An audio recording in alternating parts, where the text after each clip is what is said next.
Okay, I'm Marco Del Horno from Rinse FM. I'm reporting here again for Hot 110. We're in the heart of the West End at the Box Clever Studios to catch up with an absolute legend, yeah? Pioneer of the UK garage scene.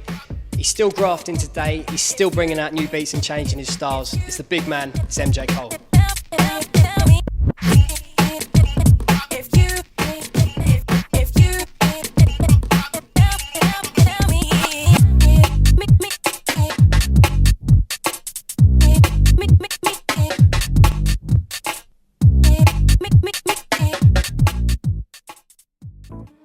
Okay, I'm Marco Del Horno from Rinse FM. We're reporting here again for Hot 110. You guys might have called a Roski interview.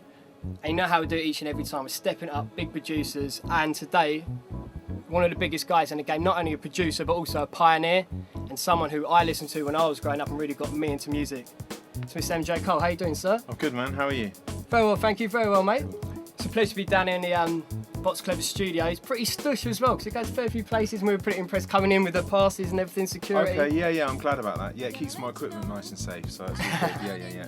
All cool. Okay, so we'll kick it from the top. We were talking before about the garage days, but let's step back before that. I mean, way back. You started off as an engineer around the drum and bass era, that's correct? Yeah, I kind of grew up playing piano and I was into classical music, and then when I did a kind of music degree, and when I left college I went to go and make teas in a kind of drum and bass place, you know. So I got to work with some really good people down there, and they basically built my way up from making tea to playing a bit of keys here and there to mixing stuff with people and working on their projects, and you know, just going up like that really, yeah. Did you ever put drum and bass records out yourself? Or? I kind of had a go at making drum and bass records. I wouldn't say they were the best records ever, but I did stuff under the name Morph for a bit, and when that kind of, there was like this jazz jungle kind of thing around with kind of music in it, but generally I always say that, you know, my drum and bass had too much music in it. It wasn't hard enough. Yeah.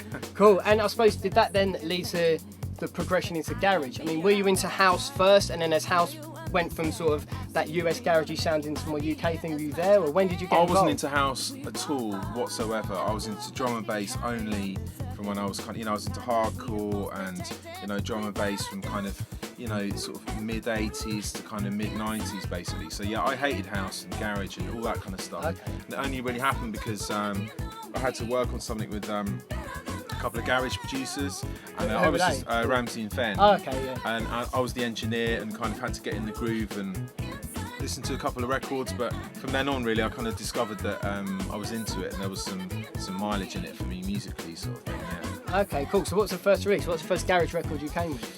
I reckon it would have been was it Big Baby, the Kim Mazel thing with Ramsey and Fenn? Oh, okay, cool. Yeah, I kind of engineered that, and then we did another one, Quality, as well. Maybe Quality was the first. Was that, and were you recording under MJ Cole then, or? No, I didn't even have that name. I was just kind of Matt, the studio engineer, sort of thing.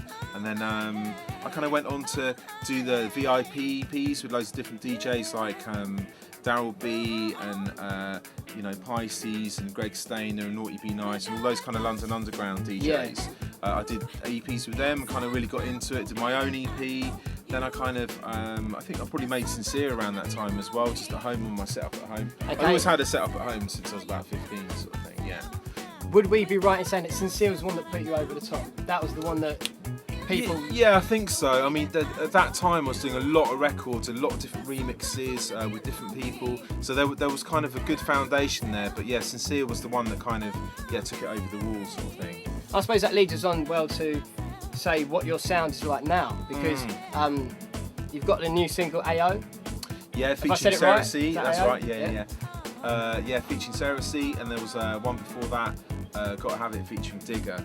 So really, my label's kind of it's kind of grown up a bit now this year, especially, and my whole sound is kind of changing. This whole funky thing's come along, and I'm kind of taking little bits of that, but I'm going quite hard now and picking up different influences. I wouldn't say my stuff's just kind of garage anymore. Yeah. It's kind of you know, rubbing shoulders with different kind of genres out there, and this whole kind of offbeat, just rhythm things, kind of drawn parallels with, you know, kind of with the House Boys and more big room stuff, and it's an interesting time for me. Yeah, it's completely eclectic now, which is really good, and the fact that people are playing kind of garage records, you know, alongside kind of dubstep records and things like that, is really great for me. I mean, my sets now aren't really garage sets anymore. Yeah. But it's nice that people are playing different stuff and it's completely crossing over. You know, I'm playing kind of dubstep, I'm playing kind of tiny, you know, bits of grime mixed in with like hip hop bits and old school garage mixed with kind of funky stuff that leads into kind of, you know, Afrobeat stuff and dancehall bits as well, and ragga stuff, and just really mashing it up in a big way. And it seems to be going down really well. I'm not really playing traditional kind of old school garage nights so much anymore. I'm playing alongside like Toddler and people like, you know, Mum Dance, and all these people are kind of moving into different directions. You know, it's an exciting time to be playing. It's exciting. I suppose it leads on to the gigs you've got coming up, like doing a thing for Urban Nerds, which is essentially seen as like a I don't know, not like a ladies of the new school, but it is those young kids and it is that dubstep and thing. And for you to be headlining that, I mean, do you feel like that's an awesome thing for yourself, or to totally. reaffirm where you are? They're the kind of lineups that I'm interested in playing in. You know, so I think that night there's kind of Zinks there, and there's loads of good people on that night. So yeah, it's nice to be playing in amongst totally different sort of genres of music. Although we all have this thread that runs through that is UK and it's bass. You know, I mean, bass heavy. Yeah, basically, those are the kind of the two sort of criteria. But everyone's kind of featuring this thing. You know, Zinks thing is kind of crack house thing, which is kind of adaptate, a bit more solid sounding, kind of funky-esque sort of stuff. And there's people like Elvis 1990 who are going mental, and it's all getting kind of quite techie and stuff like that. So I love it. It's good, and to be playing a night like that is great. Okay, well, I suppose the best way to finish off, I mean, you've already let slip a couple of things. It's Nero mix on Sincere, and you've done, you were saying before, you did the Elvis 1990 remix of United Groove. So can you tell us what else you've got coming up for the guys that are going to be watching the interview? What can they expect in the next 6-12 months? So the United Groove that I did for Elvis 1990, that's out on Mad Decent. That's probably out about this time.